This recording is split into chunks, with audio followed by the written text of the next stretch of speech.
This talk is about the early years of education in Clophill. Towns, like Bedford with its Harper Trust, set up after Sir William Harper and his wife Dame Alice gave an endowment in the 16th century, have been well provided with schools. But poor rural villages like Clophill struggled to finance schools. It was mainly through local voluntary effort, led by clergymen, that early education developed in the village.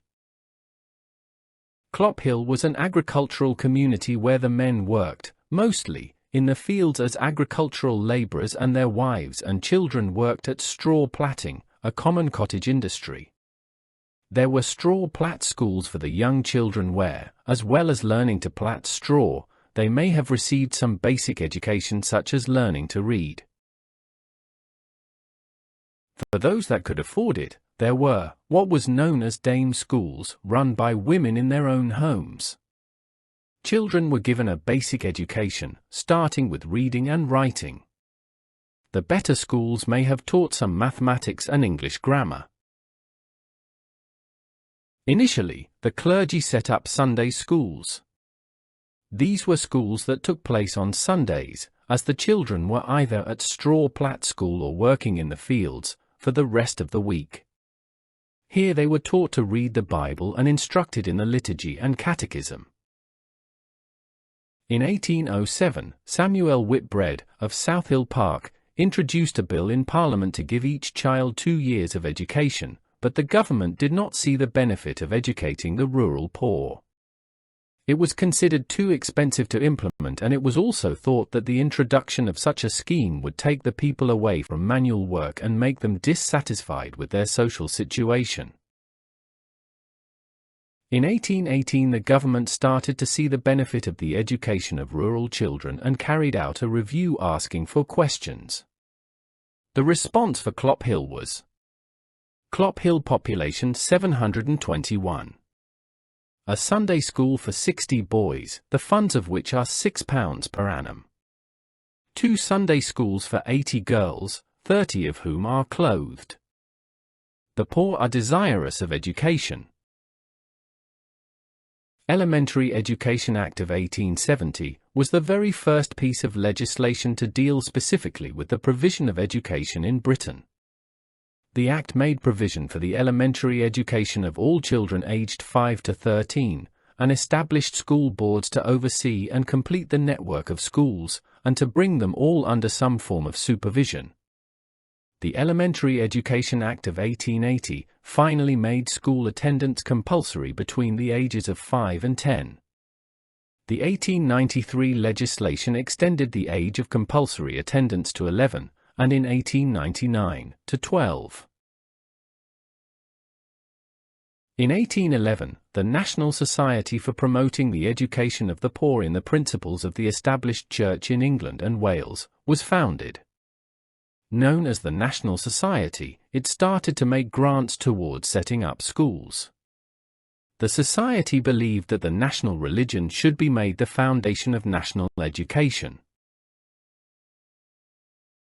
To counter this, in 1814 the British and Foreign School Society for the Education of the Labouring and Manufacturing Classes of Society of every religious persuasion was founded, based on non-sectarian principles.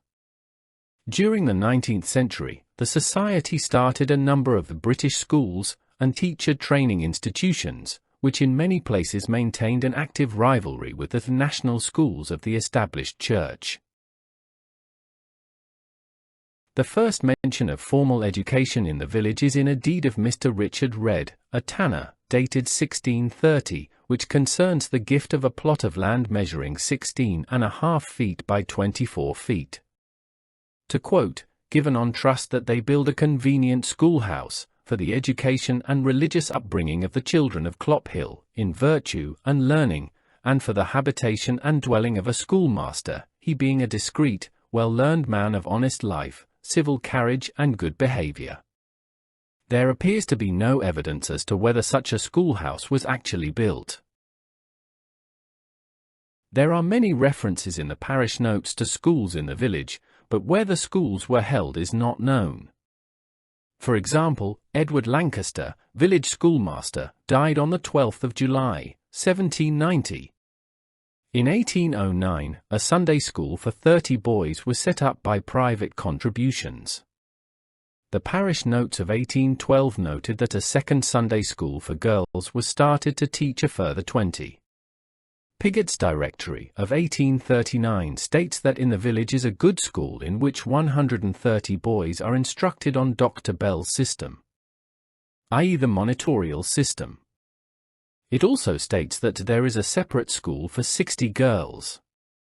The notes of 1853 state that a daily school was established at Clophill, and Mr. Austin, a young man from Campton, was engaged at £40 per annum.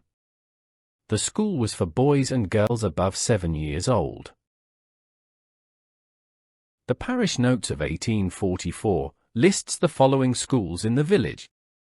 Boys' Sunday School, 100 boys, Mr. Chapman, headmaster. Girls' Sunday School, 80 girls, Mrs. Neal, headmistress.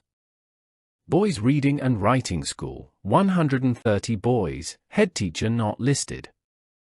National School, held on Mondays, Wednesdays, and Saturday mornings. Girls' School for Reading and Sewing, 20 girls, Miss Spicer, headmistress. There were probably schools before 1799, but in that year the Reverend Nethersole, the rector of Clophill, started a school for 30 girls, at what is now Taylor's Cottage, in the High Street near the old rectory.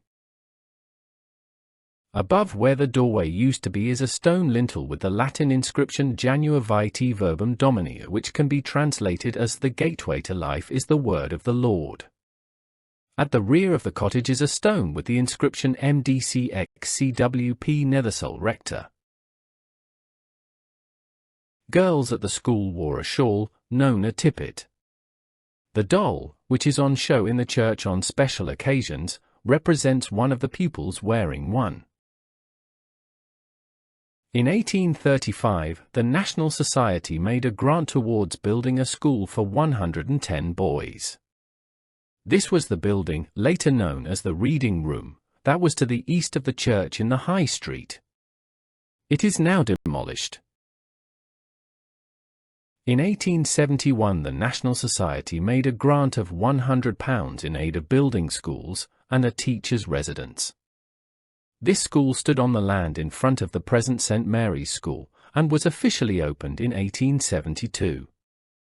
The first head teacher appointed to the school was Mr. James Figg, and, besides his wife who taught sewing, he had 2 pupil teachers, and 2 monitors to help him, with 2 further teachers in charge of running the infant school.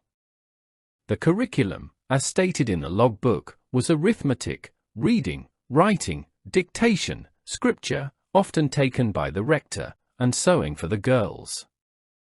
About 50 of the older pupils were part-timers, due to the plat, horticultural and agricultural work, and many pupils went missing during the summer terms, because they were working on the harvest.